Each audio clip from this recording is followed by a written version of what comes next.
এই যে দেখো পনির পনির পনির রান্না হবে। অন্য ধরনের একটা পনির রেসিপি বানাচ্ছি দেখো। টমেটো, পেঁয়াজ, এখানে রসুন, এগুলো সবগুলোকে আমি একটু লাল করে ভেজে নেব। দিয়ে দিলাম পেঁয়াজ। এই যে আমার পেঁয়াজগুলো একটু হালকা করে ভেজে নিয়েছি, একটু লালটে লালটে করে ভেজে নিয়েছি। এবার তুলে নেবো বাকি টমেটো আর কাঁচু মরিচগুলো ভেজে নেবো। এই যে টমেটোগুলো ভাজা হয়ে গেছে, এখন দিয়ে দেবো আমি পুস্তগুলো, সরি, কাজু বাদামগুলো একটু লাল করে ভেজে নেবো। নিয়ে নিয়েছি মরিচ আর পুস্ত, এগুলোকে মিক্সচার করে নেব। পুরনে দিয়ে দিলাম তেজপাতা, একটা শুকনা মরিচ, লগে দিয়ে দেবো জিরা। ভালোভাবে ভাজা হয়ে গেলে দিয়ে দেবো বাকি মশলা। যা যা মশলাগুলো আমি ভাজা রাখছিলাম দিয়ে দিলাম, বাকি ভাজা মশলাগুলো দিয়ে দিলাম। ভালো করে কষিয়ে নাড়াচাড়া দিয়ে তারপরে দিয়ে দেবো পনিরগুলো।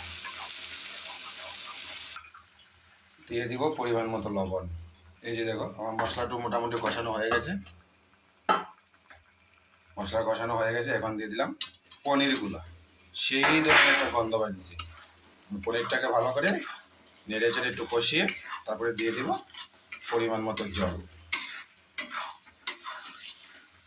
এই যে দেখো আমার কষানো হয়ে গেছে, দিয়ে দিলাম পরিমাণ মতো জল। বাস, বেশি জল দিব না, বেশি জল দিলে পাতলা হইলে খাইতে স্বাদ লাগে না। তো তোমরা কে, আমার বাসাটা শুদ্ধ ভাষা হয়ে যায়, কিছু আমার কাঁচা বাংলা হয়ে যায় আমার বাসা, তো তোমরা কেউ খারাপ পায় না। আমার সুরটা এমনি মোটা মোটা সুর। তো আমার পনির রেসিপিটা কেমন হয়েছে তোমরা সবাই কমেন্ট করে জানাবে, ঠিক আছে? ভুলবে না কিন্তু। এই যে দেখো পনিরগুলো, কালারটা দেখো কি সুন্দর হয়েছে। হলুদ ছাড়া কিন্তু, হলুদ একদম দিই না। টমেটো দিয়েছি, বাইজা টমেটো দিয়েছি, পেঁয়াজ বাইজা দিলাম, রসুন বাইজা দিয়েছি, এটা কালারটা অটোমেটিক আই করছে। তোমরা এরকমভাবে বানায়া খাইও, খুব টেস্টি হয় কিন্তু, গন্ধটা কিন্তু সেই বেরিয়েছে। একটু জালটা হলো, তারপর উপরে একটু ঘি দিয়ে দিও। তো ফাইনালি দেখো আমার ফোনের রেসিপি হয়ে গেছে। দিয়ে দিলাম পরিমাণ মতো অল্প ঘি, যার যে স্বাদ মতো ঘি দিতে পারো, আমি আমার স্বাদ মতো ঘি দিয়েছি, ঠিক আছে? তো দেখো কি সুন্দর হয়েছে পনির রেসিপিটা আমার। পাতলাও না ঘনও না, একটু মিডিয়াম সাইজ হয়েছে, খেতে কিন্তু অনেক টেস্ট হবে। দেখতে পাচ্ছ বন্ধুরা, এই যে দেখো পনিরের টুকরাগুলো। অ্যাকচুয়ালি পনিরটা কম কম বলতে 200 গ্রাম পনির। তো এটা একটু ছোটো ছোটো করে কাটছি, বড় বড় করে তো ভালো লাগে না। তো খাইমু তো, সকালেও খামো, দুপুরেও খামো, আর তো রান্না হবে না। তো এর জন্য এই যে পনির এনেছি। পনিরগুলো আমি ভাজি নাই, আজকে না ভাজিয়া বানাইছি। তোমরাও আমার মতো ট্রাই করতে পারো, আমি যেরকম বানাইছি এরকম ট্রাই করতে পারো। তো আমার রেসিপিটা কেমন হয়েছে তোমরা একটু কমেন্ট করে জানাবে, অবশ্যই ভুলবে না।